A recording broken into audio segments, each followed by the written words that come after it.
Chapter 60 second blasphemy slate কোনো সমস্যা নেই। ক্লাইন তার গভীর অপরিবর্তিত কণ্ঠস্বর বজায় রাখার চেষ্টা করল। সে চেয়ারের হাতলে বাম কনুই রেখে আঙুল দিয়ে কপালটা একটু ঠেকিয়ে ধরল, যেন শান্তভাবে সব শুনছে।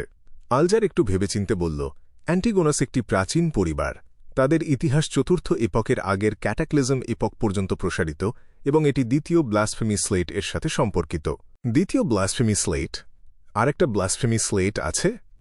কতগুলো আছে মোট? ক্লাইনের চোখের মণি সংকুচিত হয়ে গেল। সে প্রায় ভঙ্গি বদলে ফেলছিল।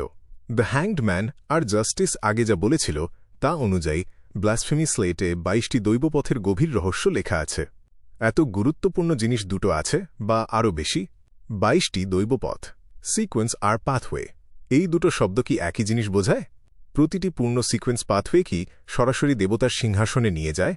সেই মুহূর্তে দ্বিতীয় ব্লাসফেমি স্লেটের কথা শুনে ক্লাইনের মাথায় অনেক চিন্তা ঘুরপাক খেতে শুরু করল। সে ভাবল, ঘন ধূসর সাদা কুয়াশা তাকে লুকিয়ে না রাখলে মিস স্পেকটেটর হয়তো তার এই আবেগের প্রতিক্রিয়া ধরে ফেলত। ক্যাটাক্লিজম এপক শব্দটার সাথে সে পরিচিত। একজন ইতিহাসবিদ হিসেবে এটা তৃতীয় এপকের নাম বলেই জানত। সম্প্রতি পড়াশোনা করে ক্লাইন আরও জেনেছে যে তৃতীয় ইপক দুটো যুগে বিভক্ত, গ্লোরিয়াস ইরা আর ক্যাটাক্লিজম ইরা। দ্বিতীয় ব্লাসফেমি স্লেট অড্রে নির্দ্বিধায় নিজের অজ্ঞতা প্রকাশ করল। তারপর নিজের আবেগ সামলে নিয়ে সে আবার স্পেকটেটর অবস্থায় ফিরে গেল। চমৎকার প্রশ্ন। ক্লাইন মনে মনে মিস জাস্টিসের জন্য উল্লাস করল। দ্য ফুল হিসেবে এই প্রশ্নটা তার পক্ষে করা অস্বস্তিকর হতো। আলজার দ্য ফুলের দিকে একবার চোখ বুলাল। তার ভঙ্গি আগের মতোই, কোনো শব্দ নেই। তাই ভেবেচিন্তে সে উত্তর দিল, প্রথম ব্লাসফেমি স্লেট আবির্ভূত হয়েছিল ডার্ক ইপকে, যেটা দ্বিতীয় এপক, যেখানে আমরা মানুষরা দেবতাদের সুরক্ষায় বেঁচে থাকার লড়াই করেছিলাম। দ্বিতীয় ব্লাসফেমি স্লেট আবির্ভূত হয়েছিল তৃতীয় এপকের শেষে। এমনকি বলা যায় এর আবির্ভাবই ক্যাটাক্লিজম ইপক এর সমাপ্তির প্রতীক। দুটো ব্লাসফেমি স্লেটের বিষয়বস্তু 7টি প্রধান গির্জা গোপন রাখে। আমি শুধু টুকরো টুকরো কিছু জানি। এটুকু জানি যে এগুলো দৈব পথের সাথে সম্পর্কিত, কিন্তু দুটোর মধ্যে পার্থক্য সম্পর্কে নিশ্চিত নই। সম্রাট রোজেল যে ব্লাসফেমি স্লেট দেখেছিল সেটা কি প্রথমটা না দ্বিতীয়টা? অড্রে কৌতূহলী হয়ে জিজ্ঞেস করল। এটা শুনে ক্লাইনের মনে পড়ে গেল প্রথম গ্যাদারিংয়ে আলজার পোশনের নাম নিয়ে যা বলেছিল। সে বলেছিল সিকোয়েন্স পোশনের নামগুলো ব্লাসফেমি স্লেট থেকে নেওয়া হয়েছে। একইভাবে ক্যাপ্টেনও বলেছিল যে পোশন সিস্টেমের গঠন আর সম্পূর্ণতা সম্ভব হয়েছিল ব্লাসফেমি স্লেটের জন্মের কারণে। এটা পরোক্ষভাবে নিশ্চিত করে যে দৈব পথগুলোই আসলে সিকোয়েন্স পাথওয়ে। ক্লাইন মনে মনে তার আগের প্রশ্নের উত্তর পেয়ে গেল। তারপর আলজার সরাসরি বলল, দ্বিতীয়টা। অড্রের চোখের আলো একটু নিভে গেল। সে আবার স্পেকটেটর অবস্থায় ফিরে গেল। সে আর প্রশ্ন করল না, শুধু দ্য হ্যাংড ম্যানের দিকে একদৃষ্টে তাকিয়ে রইল। স্পষ্টতই অড্রের এই পর্যবেক্ষণমূলক দৃষ্টি আলজারকে অস্বস্তিতে ফেলছিল, কিন্তু সে নিজের ভেতরের অনুভূতি চেপে রাখল। গলা নামিয়ে বলল, চতুর্থ এপকের সলোমন ডায়নাস্টির সময়কালে অ্যান্টিগোনাস পরিবার অভিজাত সমাজের একটি বিখ্যাত অংশ হিসেবে বিবেচিত হলেও টিউডর এম্পায়ারের প্রতিষ্ঠায় সমর্থন দেওয়ার আগ পর্যন্ত তারা বিশেষ কিছু করেনি। তারপর তারা নর্দার্ন কন্টিনেন্টের মঞ্চের একেবারে কেন্দ্রে এসে দাঁড়াল। সেই সময় অ্যান্টিগোনাস, আমন, এব্রাহাম, জ্যাকব এবং আরও অনেকে মানবরাজ্যে বিখ্যাত নাম ছিল। কিন্তু 4 সম্রাটের যুদ্ধের পর টিউডর এম্পায়ারের ব্লাড এম্পায়ার মারা পড়ল। তারা তাদের শীর্ষ অবস্থান থেকে পতিত হল এবং এখন 7টি দেবতার হাতে তাড়া খাচ্ছে। প্রকৃত ঘটনাপ্রবাহ সম্পর্কে আমি নিশ্চিত নই, কিন্তু এটুকু জানি যে অ্যান্টিগোনাস পরিবার চার্চ অফ এভানাইটের হাতে ধ্বংস হয়েছিল। মিস্টার ফুল যদি আরও জানতে চান, তাহলে চার্চ অফ এভানাইট বা কিছু প্রাচীন গোপন সংগঠনের কাছ থেকেই তথ্য পেতে হবে। আপনি জানেন কোনগুলোর কথা বলছি? আমি জানি না। ক্লাইন ভেতরে ভেতরে তিক্ততা অনুভব করতে করতে মাথা নাড়ল। ঠিক আছে, সিক্রেট অর্ডার একটা। ক্যাপ্টেন আর ওল্ড নীল মোজেস অ্যাসেটিক অর্ডারের কথা বলেছিল। সাইকোলজি অ্যালকেমিস্টস রাকি এর মধ্যে পড়ে। মনে মনে সম্ভাব্য তালিকা যাচাই করতে করতে আলজার তাকে শেষ কিছু তথ্য দিল। অ্যান্টিগোনাস পরিবার কোনো সিকোয়েন্স পাথওয়ে ধারণ করত সেটাও আমি জানি না। শুধু দুটো বিশেষণ বারবার তাদের বর্ণনায় উঠে আসে, স্ট্রেঞ্জ আর টেরিফাইং। স্ট্রেঞ্জ আর টেরিফাইং। নোটবুকের কথা মনে পড়ল।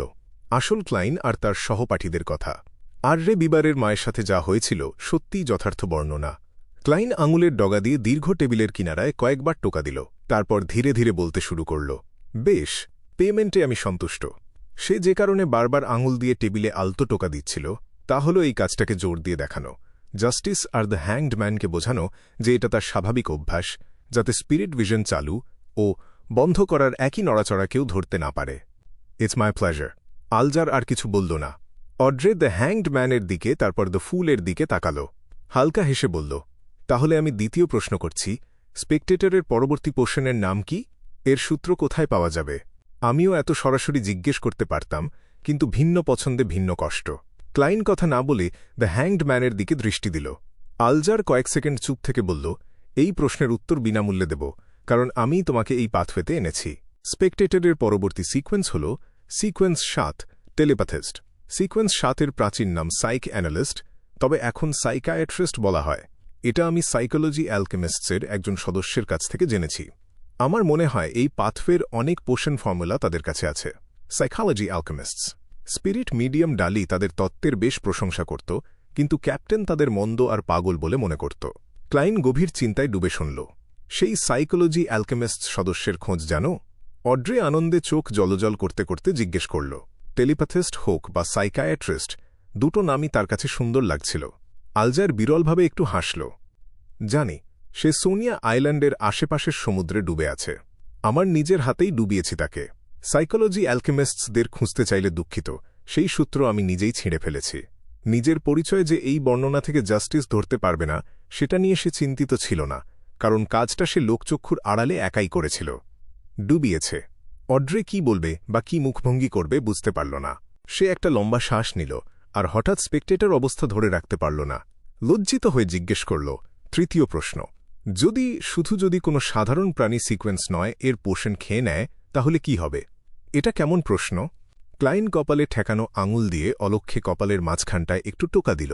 খুব দ্রুত সে রঙের পরিবর্তন দেখল। অড্রের আবেগ উত্তেজিত, নার্ভাস আর সামান্য লজ্জাবোধে রূপান্তরিত হয়েছে। সে কি সত্যিই এত বোকার মতো কিছু করেছে? ক্লাইন অবাক হল, তবে অদ্ভুত মনে হল না। গত দুটো গ্যাদারিংয়ের পর সে নিশ্চিত হয়ে গেছে মিস জাস্টিস বেশ খামখেয়ালি। দ্য হ্যাংড ম্যান আলজারও স্পষ্টতই হতভম্ব হয়ে পড়েছিল। একটু সময় নিয়ে সে উত্তর দিল, সাধারণ প্রাণীদের মানুষের মতো মস্তিষ্ক নেই। তারা সময় মতো কোগিটেশন শিখতে পারবে না, তাই সম্ভবত তারা সাথে সাথে মারা যাবে অথবা দানবে পরিণত হবে। তবে যদি প্রাথমিক গ্রহণের পরেও বেঁচে থাকে, তাহলে অসাধারণ প্রাণী হয়ে উঠবে। আর পোষণটা যদি বুদ্ধি বাড়ানোর ক্ষমতা রাখে, তাহলে আরও চালাকও হয়ে যাবে। ঠিক আছে। অড্রে নিঃশব্দে একটা স্বস্তির শ্বাস ছাড়ল এবং শান্ত কণ্ঠে মাথা নেড়ে বলল, আমার আর কোনো প্রশ্ন নেই। আলজার একটু ভাবল, অরোরা অর্ডার বা লিসনার সংক্রান্ত কোনো বিষয় উল্লেখ করল না। একইভাবে মাথা নেড়ে বলল, আমারও নেই। আমার একটা আছে। ক্লাইন ভঙ্গি না বদলে হেসে বলল, তোমাদের সাহায্য দরকার হবে। সে তখনও স্পিরিট ভিশন বন্ধ করেনি, আর সাথে সাথে দেখল দ্য হ্যাংড ম্যান নার্ভাসনেসের লক্ষণ দেখাচ্ছে, আর মিস জাস্টিস সরলমনা বলেই কোনো ভয় বা সতর্কতা দেখাচ্ছে না। তারা উত্তর দেওয়ার আগেই ক্লাইন তাদের আশ্বস্ত করল, চিন্তা করো না, ব্যাপারটা ছোট। সফল হলে তোমাদেরই উপকার হবে, তাই বাড়তি কোনো পারিশ্রমিক দিতে হবে না। বলো। অড্রে স্বভাবতই স্পেকটেটর অবস্থায় ঢুকে গেল, কিন্তু দ্য ফুলকে ঘিরে থাকা ঘন ধূসর কুয়াশা ভেদ করে কিছু দেখতে পেল না। যা বলো। আলজার নিজেকে সামলে নিয়ে বলল। ক্লাইন আঙুল নাড়িয়ে হেসে বলল, আগে বলেছিলাম সোমবার বিকেলে কোনো অসুবিধাজনক জায়গায় থাকলে ছুটি নেওয়ার জন্য কিছু পরীক্ষা নিরীক্ষা করব। সেভাবে সোমবার বিকেলে অন্য কোথাও থাকলে আর চিন্তা করতে হবে না। এটাই তো আমরা চাই। অড্রের কুঁচকানো ভ্রু শিথিল হয়ে গেল। আলজার ভেবে বলল, কি করতে হবে আমাদের? ফুরসতের সময় একটা রিচুয়ালিস্টিক ম্যাজিক করতে পারো। খুব আনুষ্ঠানিক হতে হবে না। শুধু এমন একটা পরিবেশ দরকার যেখানে কেউ বিরক্ত করবে না। একটা অল্টার, 4টি নতুন মোমবাতি রাখো। 4 কোণায় চন্দনের সুগন্ধযুক্ত মোমবাতি হলে সবচেয়ে ভালো। উপরের বাম কোণার মোমবাতির পাশে 1 টুকরো সাদা রুটি রাখো। উপরের ডান কোণার পাশে 1 বাটি ফেনাপোটের নুডলস, নিচের বাম কোণার পাশে পায়েল্লা, আর নিচের ডান কোণার পাশে একটা ডেসি পায়। একটা রূপার ছুরি দিয়ে একটা সিল্ড স্পিরিচুয়াল এনভায়রনমেন্ট তৈরি করো। ক্লাইন তার পরিবর্তিত সৌভাগ্য বৃদ্ধির রিচুয়াল বর্ণনা করল এবং মিস জাস্টিসকে বিনামূল্যে স্পিরিচুয়াল এনভায়রনমেন্ট তৈরি করা শেখাল। সত্যি বলতে, যেহেতু রিচুয়ালটা তার নিজের জন্য, তাই ক্লাইন মনে করত প্রথম অংশটা কোনো সত্তার আগ্রহ আকৃষ্ট করার জন্য যা করা হয় পুরোপুরি বাদ দেওয়া যেত।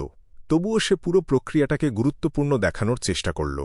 অবশ্যই এটা ওল্ড নিলোয়ের শেখানো নিয়মের সাথে মেলে না। দেবতা দ্বিতীয়, নিজে তৃতীয়। মুন ফ্লাওয়ার্স, গোল্ডমেন্ট, স্লাম্বার ফ্লাওয়ার্স, ফিঙ্গার্ড সিট্রন আর রক রোজ একসাথে মিশিয়ে পাতন করো। এর এসেনশিয়াল অয়েল বের করে প্রতিটি মোমবাতিতে 1 ফোঁটা করে ঢালো। অড্রে মনোযোগ দিয়ে শুনল, সব লিখে নিল। শেষ হলে জিজ্ঞেস করল, ইনক্যান্টেশন কি? মিস্টার ফুল, সংশ্লিষ্ট ইনক্যান্টেশন কি? আলজারও হাতের ফাউন্টেন পেন রেখে দিল। দ্য ফুলের দিকে মুখ ঘুরাল। ক্লাইন ধূসর কুয়াশার মধ্যে বসে আঙুল দিয়ে দীর্ঘ টেবিলের কিনারায় আলতো টোকা দিল। তারপর হার্মেস ভাষায় শান্ত, একঘেয়ে কণ্ঠে বলল, এই যুগের নয় এমন দ্য ফুল, তুমি ধূসর কুয়াশার উপরে রহস্যময় শাসক, তুমি সৌভাগ্যকে নিয়ন্ত্রণকারী হলুদ ও কালোর রাজা।